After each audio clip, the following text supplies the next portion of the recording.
नमस्कार, मैं हूं प्रशांत और आज हम बात कर रहे हैं उस फिल्म के बारे में और उस फिल्म मेकर के बारे में जिन्होंने पिछले कई दिनों से हंगामा मचाया हुआ है बॉलीवुड में। बॉक्स ऑफिस पर हर कोई इस फिल्म की बात कर रहा है। बहुत सारे सोशल मीडिया पे आप वीडियोस देख रहे हैं, ट्वीट्स देख रहे हैं, इंस्टाग्राम पे आप मैसेजेस, सोशल मीडिया पे हर जगह, फेसबुक पे सब जगह आपको नजर आएंगे। इस फिल्म के बारे में बातें हो रही हैं और जो हिंदी सिनेमा है वो बहुत खुश भी है क्योंकि काफी वक्त के बाद एक ऐसी फिल्म जो कि दो नए चेहरों के साथ है, उसने धमाल मचाया है, बहुत अच्छा कलेक्शन किया है और हर तरफ से फिल्म को तारीफ मिल रही है, म्यूजिक को भी और फिल्म को भी। और इसके जो डायरेक्टर है वो हमारे साथ है, मोहित सूरी। बहुत बहुत शुक्रिया बात करने के लिए।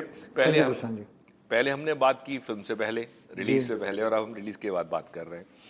तो ये जो वक्त है पिछले कुछ आई थिंक 8-10 दिन का, शायद 8-10 दिन हुए होंगे अभी तक फिल्म रिलीज हुए, मैंने काउंट नहीं किए, किस तरह का एक्सपीरियंस आपने किया है, किस तरह की खुशी, अगर आप उसे शब्दों में, लफ्जों में बयान कर सके तो? देखिए, लफ्ज़ तो है नहीं जो इस फीलिंग को एक्सप्रेस कर सके। मैं ये भी नहीं कह सकता कि पहले मैंने ये एक्सपीरियंस किया है और ऐसे लेवल का सक्सेस, ऐसे लेवल का प्यार जो ज़्यादा इम्पोर्टेंट है, वो मैंने कब लास्ट किया था मुझे पता नहीं। मैंने किया, शायद नहीं किया ये लेवल का। बस सच पूछो तो कलेक्शंस जो आए हैं वो इम्पोर्टेंट है। मैं बहुत खुश हूँ कि इतना सारा, आई मीन जिन्होंने पिक्चर में बिलीव किया है, जिन्होंने पैसे कमा रहे हैं, पैसे बना रहे हैं, ग्लोबल चार्ट्स में गाने आ रहे हैं, ना सिर्फ इंडिया के टॉप तो 10 में है ही, 6 में ही है, बट इंटरनेशनली भी नंबर 4 पे अगर गाना आ रहा है।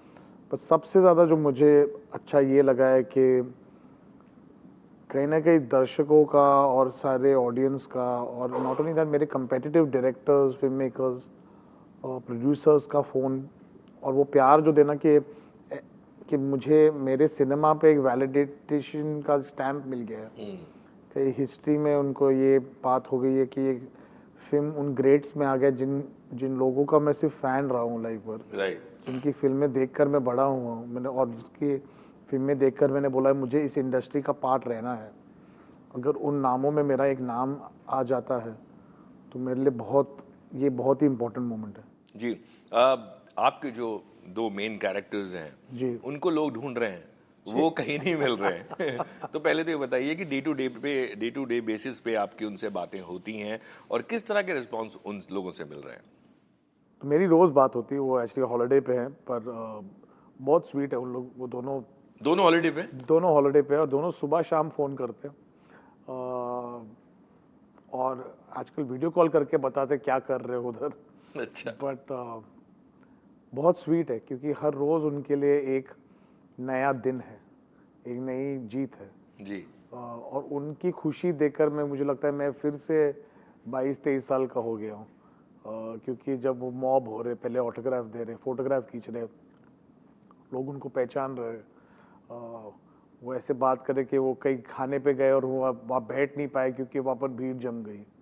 उनकी स्टारडम, मैं स्टारडम उनकी आंखों के थ्रू देख रहा हूँ जी। और ये मैंने शुरू में काफ़ी कुछ लोगों के साथ ये देखा है, चाहे वो इमरान हाशमी के साथ हो, कंगना के साथ हो, कुणाल खेमू, श्रद्धा, आदित्य रॉय कपूर, इन सब की आंखों में मैंने मैंने ये खुशी देखी है। लेकिन मेरे ख्याल में जो जितनी बड़ी ये है, ये शायद इंटरनेशनली मैंने इतनी लेवल पे नहीं देखी। जी, तो वो जहाँ पे भी गए हैं वहाँ पर भी आपको लग रहा है कि बहुत लोग उनको, देश से बाहर है, मुझे नहीं पता कहाँ है वो, जहाँ पे भी वो है वहाँ पे लोग उनको पहचान रहे हैं, अगर देश से बाहर है तो ये एक बहुत बड़ी जीत आपके लिए भी है और उनके लिए भी है। लेकिन जब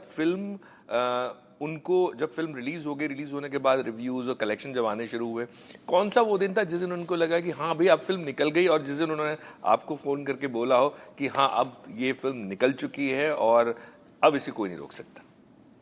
ये इन दोनों का अंदाजा ही नहीं, कोई कंपैरिजन पॉइंट नहीं है। इन लोग बेचारे रोज खुश है, ये तो सिर्फ खुश है कि पिक्चर रिलीज हो गई तो, और इन लोग को लोग पहचान रहे हैं, तो इनको अंदाजा ही नहीं है कि क्या कितनी बड़ी हिट है। उनका कोई रेफरेंस पॉइंट नहीं है ना सर, इनका कोई और खास करके अनीत को तो वो फिल्म फैमिली से ना भी होने का कोई कंपैरिजन नहीं है।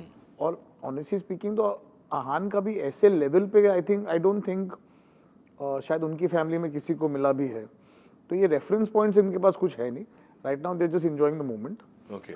बट मेरे लिए सबसे ज़्यादा इम्पोर्टेंट पॉइंट वो था कि जब सबका फ़ोन आ रहा था सारे डायरेक्टर्स का, चाहे साउथ इंडिया से भी काफ़ी, तेलुगु तमिल इंडस्ट्री से भी आया था, बट मुझे जिस दिन मेरे प्रोड्यूसर अक्षय विधानी का एक फ़ोन आया, और वो जब जिस आदमी ने अपने पैसे डाले, वो कन्विक्शन, आपके कन्विक्शन को बैक किया है, और वो आपको कह रहा है कि ये हिस्टोरिक है, उससे ज़्यादा वैलिडेशन आपको कोई चाहिए नहीं होती।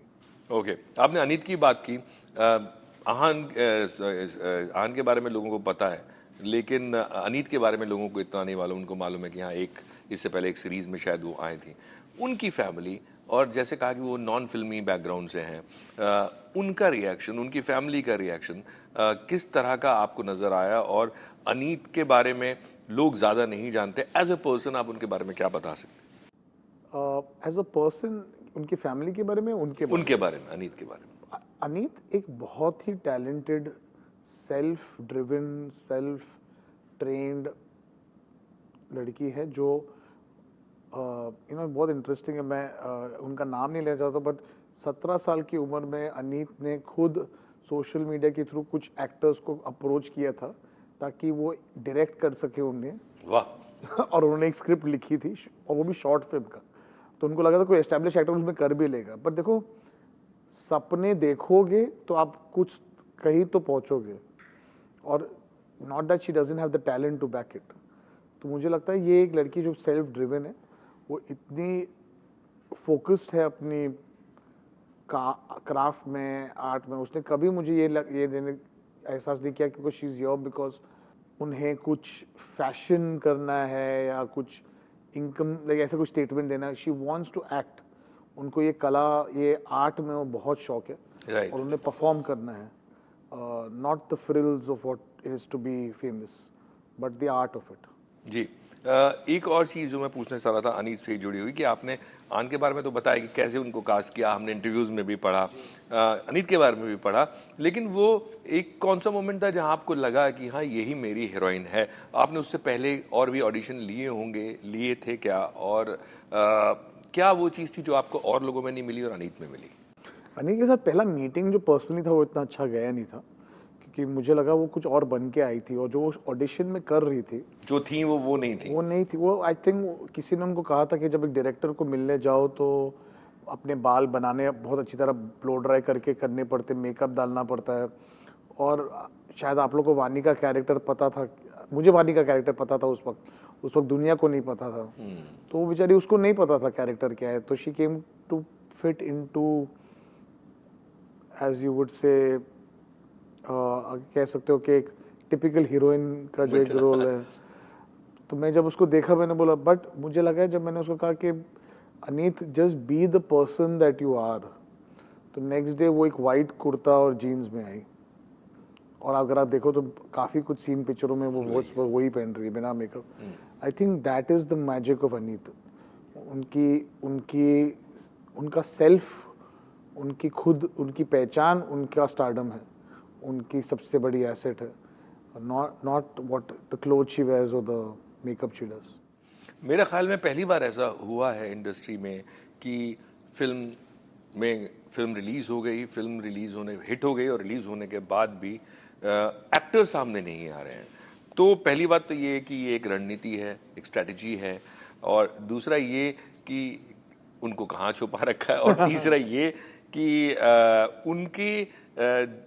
उनका क्या ख्याल है, वो आना चाहते हैं सामने या बोलना चाहते हैं, या जो ये नई नई उनके लिए फेम है, जो लोग उनको ढूंढ रहे हैं, उनके साथ वो रूबरू होना चाहते हैं। आप बिल्कुल उनसे मिल सकते हैं, वो जब चाहे आप मिल सकते हैं। आप सिनेमा घर में जाएं और आप वानी और क्रिश को जब भी चाहे आप मिल सकते हैं। दिन में 5-6 इंटरव्यूज की बात कर रहा हूँ। एक एक्टर का काम एक्चुअली सर वो होता है, वो आपकी कला से, आपको आपके एक्टिंग से, अपने कैरेक्टर्स जो प्ले करते हैं उनसे आप प्यार करें, ना कि वो जैसे बोलते हैं रियल लाइफ में। प्रॉब्लम क्या हो गया है कि हम अक्सर आजकल एक्टर्स और फेमस पीपल को अपने काम के सिवा बाकी सब के अभी आपकी लाइफस्टाइल आपका काम बन गया है। और वो वर्ड में ही एक्टिंग है, कला है, काम करना है, किरदार निभाना है।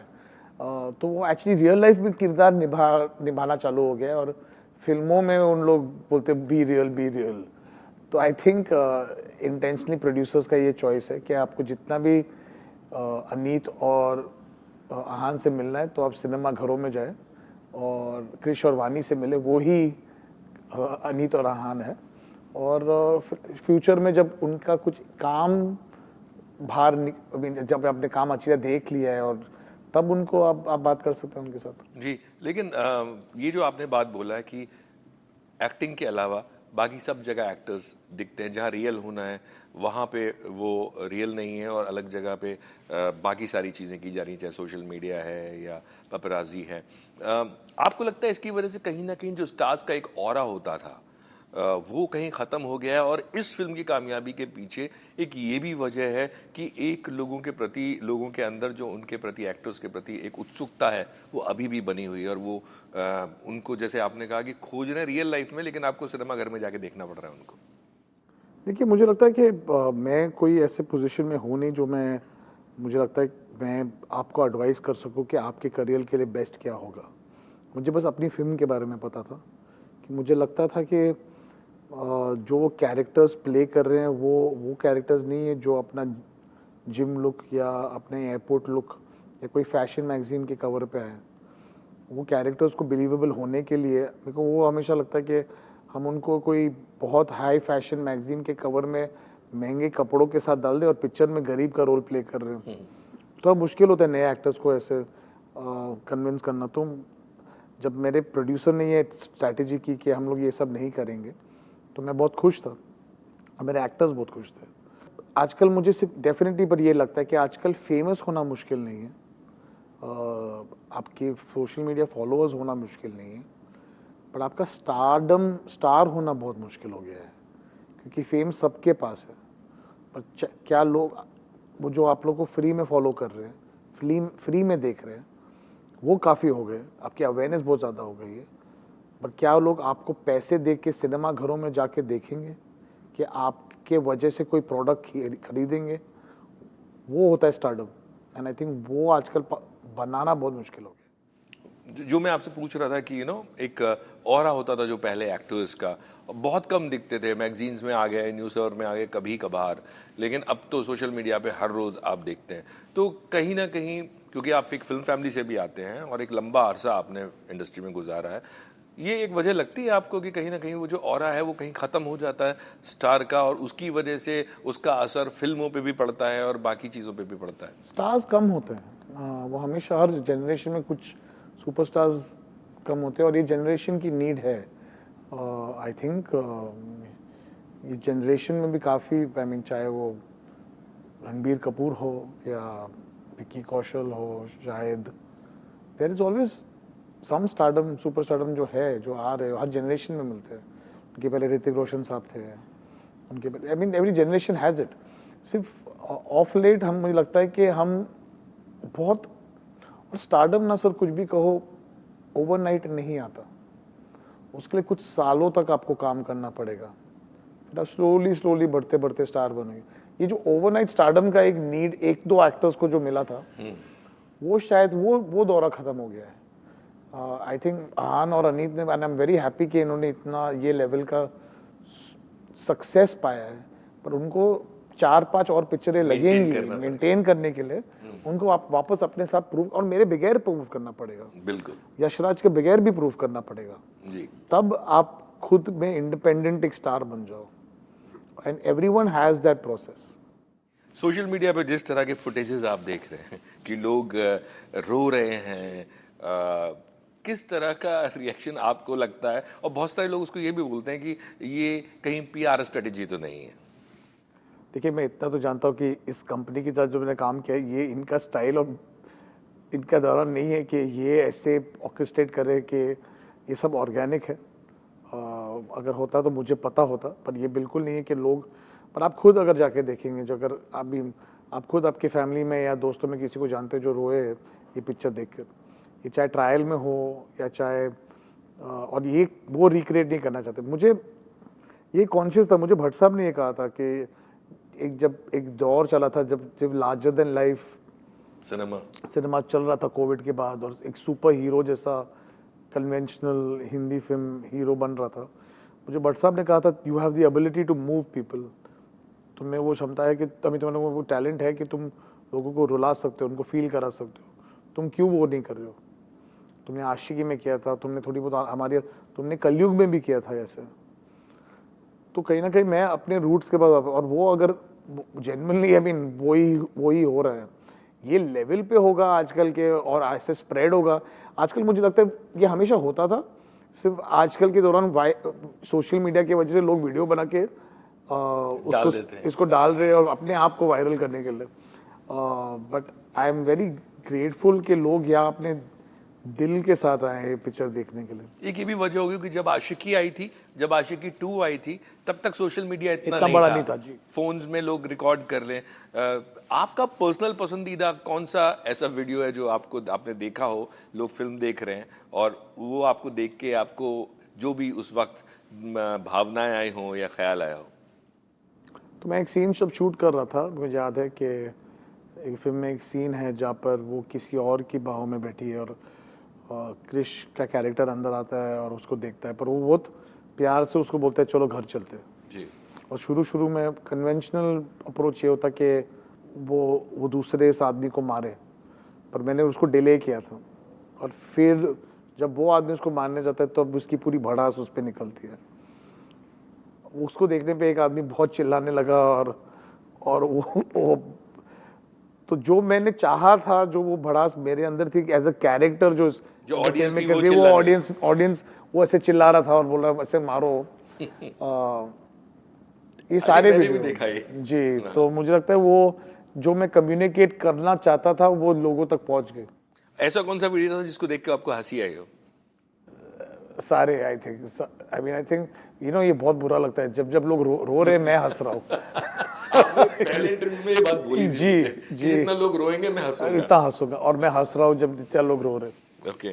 और वो जो एक सलाइन बॉटल लेके एक आदमी गया हुआ है, I mean I hope he is fine, I hope वो ठीक है, and I am very thankful कि ऐसे कंडीशन में भी फिल्म डॉक्टर ने कैसे अलाउ किया? आई मीन हाँ, but I hope he is fine. But मैं बहुत बुरा आदमी I seem like a very bad man अगर मैं कहूँ कि मैं बहुत खुश हुआ आया और फिल्म देखे ऐसे। जी। और मीम्स भी आपने देखे होंगे कुछ? जी, आई मीन बहुत इनोवेटिव मीम्स आई थिंक। जैसे एक किशोर दा की आवाज में सैयारा गाना आ रहा है, वायरस की बात कर रहे हैं। मुझे लगता है हम लोग बहुत क्रिएटिव हो गए। मुझे बताइए कि वायरस हमेशा बहुत फेमस है अपनी हीरोइंस के प्रेजेंटेशन को लेके। अगर हम अनीत का किरदार देखें, थोड़ा सा जो वायरस का एक स्टैम्प है उससे थोड़ा डिफरेंट है जो उनका प्रेजेंटेशन है। आदित्य से आपको कुछ, या जो टीम है वो हमेशा जिस तरह का प्रेजेंटेशन होगा एक्टर्स एक्ट्रेसेस का या कहानी का, उनके भी एक से होता ही होगा। अनीत को लेके कुछ इस तरह का आपको सजेशन था? मुझे इनफैक्ट उन्होंने कुछ नहीं कहा, उन्होंने सिर्फ 2 चीज़ मांगी मेरे से कि एक फाइनल वो न्यूकमर्स कौन होंगे वो हमें एंड में फाइनल कॉल लेने दो, तुम चूज़ करो, ऑडिशन करो जो तुम खुश हो जिससे, क्योंकि उनको टैलेंट मैनेज करना है। और दूसरा सिर्फ कहा मुझे गाने सुना देना बस, उसके सिवा उन्होंने मुझे कुछ ऐसा ये नहीं ऐसा कोई रिस्ट्रिक्शन नहीं दी, ऐसी कोई पाबंदी, ऐसा कोई रूल बुक नहीं था उनको। और बेस्ट पार्ट था उनको पता है मेरी फिल्म में क्या स्क्रिप्ट थी, मैंने ऑब्वियसली उनके साथ स्क्रिप्ट शेयर की थी, उन्होंने पढ़ी थी, उन्होंने अपने कुछ फीडबैक दिए थे जो बहुत अच्छे भी थे। पर ऐसा कभी ये नहीं कहा कि मेकअप ऐसा होना चाहिए, कॉस्ट्यूम ऐसा होना चाहिए, प्रेजेंटेशन ऐसा होना चाहिए, क्या शूटिंग कर रहा है, मुझे फुटेज ऐसा कुछ, एक पूरा एक जो फेथ उन्होंने मुझ में दिखाया, मुझे लगता है शायद कोई मेरी खुद की फैमिली ने नहीं दिया होगा। And I think that brings a lot of, I must commend them for that. Okay. मुश्किल हो गया उदिता के लिए, बच्चों के लिए अभी, कि उनको भी फोन्स बहुत आ रहे होंगे कि यार बड़ी कमाल फिल्म बनाई है। हाँ, ये 400 करोड़ और जो ये 266 करोड़, अगर मैं बात करूं ग्रॉस की तो 400 करोड़ से ऊपर है, और अगर बात करें इंडिया की नेट की तो 266 के आसपास पहुंच चुकी है फिल्म। तो ये जो कलेक्शन है इसको देख के फैमिली ने, उदिता की जो मैं बात कर रहा था, किस तरह का एक आपको अप्रिसिएशन बोलूं या क्या ऐसी बात कही जो आपको आप हमारे साथ शेयर कर सकते हैं? देखिए, फिल्म मेकर की वाइफ के लिए बहुत मुश्किल होता है, क्योंकि कहीं ना कहीं पूरी ज़िंदगी में उनको पता है कि उनका अटेंशन हमेशा बटा हुआ रहता है जब एक फिल्म बनती है। एक कहानी खुद बनाता होता है एक फिल्म मेकर, और वो दिल जान से उसी के बारे में सोचता रहता है। कभी कभी अपने खुद के हेल्थ के बारे में नहीं, अपनी फैमिली के बारे घर में में रहता नहीं, तो भी लॉस्ट होता है। लॉस्ट होता है। तो उदिता मेरे को तब से जानती है जब से मैंने अपनी पहली फिल्म बनाई, जी। एंड इसलिए शायद वो मुझको पहचान सकती है और जान सकती है कि लाइक किसी किसी को उसने कहा था कि मैं I can be very good fun on holidays, but I know Mohit Suri when he works, okay. I know Mohit Suri when he is down also.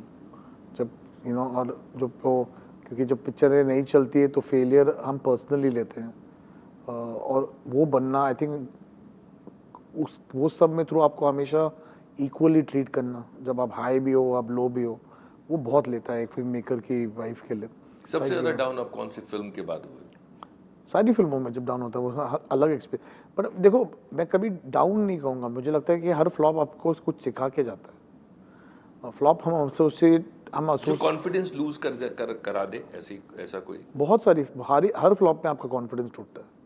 या अगर कोई बोलता है कि एक फ्लॉप कम फील होता है, मुझे तो आवारापन के बाद में इतना बुरा लगा था, क्योंकि मुझे पिक्चर बहुत पसंद थी, तो वो इतना और बुरा लगता था कि देखिए ऐसे कोई हेल्दी चीज़ सडनली मर गया हो। जी। बट ये गेम, ये इंडस्ट्री, ये दुनिया वही है कि आप 1000 बार गिरने के बाद में वापस उठते हो। राइट। और अभी कुछ भी आपको पहले नहीं मिलेगा, लेट नहीं मिलेगा। जब आप सही हो इसके लिए, जब समय आएगा, जब समय आएगा और आप प्रिपेयर्ड हो सक्सेस के लिए, राइट, तब सक्सेस आएगा। मुझे फैक्ट इज, मैं यहाँ 20 साल से हूँ, और ये सक्सेस आज मुझे न्यू कमर्स के साथ 20 सालों के बाद मिला है। जी। लेकिन आपने इस तरह की सक्सेस डेब्यूटेंट्स के साथ फिल्मी इतिहास में, क्योंकि आप फिल्म फैमिली से भी आते हैं, जो जुड़े हुए हैं, किस कलाकार या किन कलाकारों के साथ आपने देखी जो ये दोहराई गई है इस बार? कि सुना है आपने या देखा है? हमने हमेशा कहानियों में सुना था और बड़े बड़ों फिल्म मेकर्स में देखा था, चाहे वो सूरज बड़जात्या साहब हो जब मैंने प्यार किया, या मंसूर खान साहब हो जब क़यामत से क़यामत तक बनी थी, या जब लव स्टोरी जो कुमार गौरव वाली जो राहुल रवेल साहब ने बनाई थी, बॉबी राज साहब, बाप रे, ये बहुत बड़े बड़े नाम हैं, बहुत बड़े बड़े हीरो, सुभाष घाई साहब, बहुत बड़े बड़े फिल्म मेकर्स हैं। और उन सब में अगर मेरा नाम एटलीस्ट मेंशन में भी आ जाए तो बहुत बड़ी बात होगी, बहुत हम्बलिंग बात होगी। तो मैं बहुत खुश हूँ कि लोग इसके कंपैरिजन में डाल रहे हैं। राइट। बट ये एक सपना ही था जो मुझे लगा कि आज जाके, and I am thankful my producers for letting me make this. Right. मुझे एक चीज और जो जाननी थी कि अब जब फिल्म हिट हो गई है ना, तो लोग उसके रीजंस ढूंढ रहे हैं कि क्या वर्क किया। एक लंबी सी लिस्ट थी उसमें, जिनमें से स्ट्रेटेजी भी थी, जिसमें एक्टर्स को छुपा के रखने वाला जो स्ट्रेटेजी वो भी थी, तीसरा म्यूजिक भी था, मतलब कुछ नहीं तो 7, 8, 9 शायद होंगे। आप क्या बोलेंगे इस तरह के जो लोग एनालाइज कर रहे हैं चीज़ों को, अपनी अपनी तरह से, जो ट्रेड एनालिस्ट हैं, जो जर्नलिस्ट हैं, वो लिख रहे हैं, बतौर डायरेक्टर, फिल्म मेकर और एज एन ऑडियंस, आप क्या बोलेंगे, क्या वर्क कर गया? देखिए, मैं कभी ये प्रिटेंड नहीं कर सकता कि मुझे ये बिजनेस आता है जी। मुझे नहीं आता ये बिजनेस, और मैं बस इस पिक्चर की सक्सेस से एक से समझ गया कि किसी को कुछ नहीं आता है। सही बात है। एक्चुअली अगर आप देखा जाए तो हमारी मार्केटिंग जो है कुछ नई नहीं है, हम एक्चुअली ट्रेडिशनल लोग हैं। पहले न्यू कमर्स को इतना प्रेस मिलता नहीं था, क्योंकि कौन है वो, क्यों छापूं मैं आपके बारे में। तो उनका ट्रेलर ही होता था, एक टीजर ही होता था, एक म्यूजिक ही चलाते थे। मैंने ऐसे ही स्ट्रक्चर में, हम जब विशेषण में शुरू में काम कर रहे थे तो लोग हमें इंटरव्यू करने भी नहीं आते थे, क्योंकि हम लोग सब न्यू कमर्स के साथ काम करते, क्यों इंटरव्यू करें। फिर सक्सेस आने के बाद फिर जब स्टार्टअप आती है, बट आजकल आई थिंक बट वो जो ऑर्गेनिकली रियल था वो टाइम पे, वो आजकल नया हो गया है। कि आप आपके फंडामेंटल्स पे काम करो। इस पिक्चर में हमने कुछ अलग नहीं किया है, हमने वो किया जो हमेशा होता था कि न्यू कमर हो, एक न्यू लड़का न्यू लड़की, एक लव स्टोरी, पिक्चर की कहानी पे काम करो, म्यूजिक पे काम करो, और फिर इन दी एंड जो पिक्चर ऑनेस्टली है उसको प्रमोट करो, ना कि किसी और को। जी। कुछ ऐसा गिमिक नहीं किया, कोई कंट्रोवर्सी नहीं की, कोई प्रोपेगेंडा नहीं किया, कोई ऐसा कुछ ऐसा अलग आउट ऑफ द बॉक्स नहीं किया जो पहले नहीं हुआ हो। जी। और अभी सब लोग को पता लग गया है कि उनको आता है क्या करना है, बट फैक्ट ये है कि किसी को ये बस ये समझ लो कि किसी को कुछ नहीं आता। लास्ट दो चीज पूछूंगा, एक तो ये कि आपको लगता है कि इस फिल्म में जो यशराज फिल्मों की ग्रामर होती है उससे ये थोड़ा डिफरेंट है, और यशराज ने भी अपना ग्रामर को थोड़ा सा चेंज किया है, आपके हिसाब से ढाला है? क्योंकि मुझे लगता है कि उस तरह की फिल्मों में एक शायद इशकजादे जो थोड़ा बहुत इस शेड में या जॉनर में हो सकती है, अदरवाइज जो यशराज का सिनेमा बिल्कुल डिफरेंट रहा है। तो आपको लगता है कि इस फिल्म के साथ थोड़ी यशराज फिल्म्स की ग्रामर भी चेंज हुई है? मैं कोई ग्रामर चेंज करने या कुछ नहीं, आप नहीं चेंज करने आए। स्टेटमेंट देने के लिए नहीं आया जी था। जी, नहीं नहीं, मैं कह रहा हूँ मेरे हो पास एक गया। स्क्रिप्ट थी, जी उनका बड़ापन है कि उन्होंने वो स्क्रिप्ट मुझे अपने स्टाइल से बनाने दी। ये क्वेश्चन का आंसर आई थिंक शायद आदि चोपड़ा या अक्षय विदानी ही दे सके। बट आपको लगता है जो मैं बोल रहा हूँ, जो मेरा पॉइंट ऑफ व्यू? मेरा पॉइंट ऑफ व्यू, मुझे उनका पॉइंट ऑफ व्यू नहीं पता, मुझे सिर्फ ये पता है कि मुझे अपनी फिल्म जो मेरा हमेशा ऐसे जॉनर की फिल्म जो मैं बनाना चाहता हूँ, मुझे इतना एल्बो रूम और इतनी स्पेस किसी ने दिया नहीं था ताकि मैं अपने पंख खोल के उड़ सकूं। उन्होंने मुझे वो प्लेटफॉर्म दिया, सिर्फ ये कहा कि काम प्लीज आपकी बेस्ट फिल्म मेरे लिए बनाना, आपका बेस्ट म्यूजिक मुझे देना, और मैंने उसकी कोशिश की बस। क्या मैंने बनाया या नहीं बनाया मुझे पता नहीं, बट ये बस इतनी ही मुझे लगता है। मुझे वो ग्रामर का पता नहीं, बट ये सब उनको पूछना पड़ेगा। मुझे बस ये पता बोला गया था कि अपना काम बेस्ट करना, और मैंने उसकी बहुत कोशिश की। लास्ट इंटरव्यू में आपसे पूछा था भट्ट साहब ने क्या बोला, आपने कहा 2 पेज का एक मैसेज किया उन्होंने जी। अब तो मुलाकात भी हो गई, इतना सारा फिल्म कर गया, अब क्या कहते हैं भट्ट साहब? भट्ट साहब बहुत सपोर्टिव रहे पूरी पिक्चर से, शुरू से ही। जब मैंने उनको कहा कि मैं ये कंपनी में काम कर रहा हूँ, पर ये कंपनी में मैं बड़े स्टार्स के न्यू कमर्स के साथ कर रहा हूँ, तो वो तब ही भट्ट साहब बहुत ही उसमें ही खुश हो गए थे, क्योंकि उनको पता है कि जो कंपनी सबसे बड़े स्टार्स का काम कर रही है, वहाँ पर उनका लड़का वहाँ जाके न्यू कमर्स के साथ पिक्चर बना रहा है अपने बलबूते पे, अपनी स्क्रिप्ट पे। पर सबसे बड़ी बात, उन्होंने आदित्य चोपड़ा साहब आदि सर को एक मैसेज भेजा जहाँ पर उन्होंने थैंक किया कि जो वो नहीं कर पाए मेरे साथ, मैं और आदि सर का जो कॉन्वर्सेशन उनके साथ वापस हुआ, आई थिंक वो कॉन्वर्सेशन मेरे पास उनकी कॉपी है। वो कॉन्वर्सेशन जब कभी मेरे बच्चे बड़े हो जाएंगे, वो मैं उनको दिखाऊंगा कि ये होती जब एक स्पेशल मोमेंट होता है, जब दो बड़े लेजेंड एक दूसरे से बात करते, मैंने वो इमोशन क्रिएट कर पाया हूँ मैं। ओके, मुझे एक चीज और याद आ गई, आलिया ने फिल्म देखी और आपको बोला कुछ? आलिया ने रणबीर ने थिएटर में जाके देखी, मैंने उसको ट्रायल के लिए बुला रहा था, वो बोलती नहीं मैं जाके थिएटर में देखूंगी। वो थिएटर में देख के उन्होंने बहुत बहुत प्रेज किया, दोनों एक्टर्स का नंबर लिया, दोनों एक्टर्स से बात की, फिर उस पिक्चर के बारे में ट्वीट शेयर भी किया, फिर रणबीर को भी दिखाई। आलिया शुरू से ही फिल्म को प्रमोट कर रही थी, और I mean in the sense support कर रही थी, क्योंकि उनको लगा कि कहीं ना कहीं इसमें वो बात है जो मैं अक्सर अपनी फिल्मों में इमोशनली डालता हूँ। तो she is been very supportive all through my career actually. And Ranbir call me up and praise the film a lot, और उन्होंने कहा कि अभी तूने बहुत फिल्में बना ली, अभी थोड़ी आराम से काम कर, अभी आराम कर, अभी थोड़ा आराम कर, एंजॉय कर। राइट, सही बात है, एंजॉय करने का वक्त है, क्योंकि पिक्चर अच्छा कर रही है। और जैसा लोग ट्रेड एनालिस्ट पहले प्रेडिक्ट कर रहे थे कि इस फिल्म का पता नहीं कितना करेगी, 100, 200, 300, 400, तो मुझे लगता है कि 400 पे पार तो हो चुकी है। अब आगे की और कितने नंबर आंकड़े इसमें जुड़ते हैं वो हम देखते हैं। बहुत बहुत शुक्रिया बात करने के लिए, एंड ऑल द बेस्ट। और इस मोमेंट को आप जाइए, छुट्टी मनाइए, फोन बंद करके, मैं यही बोलूँगा। Thank you. Thank you.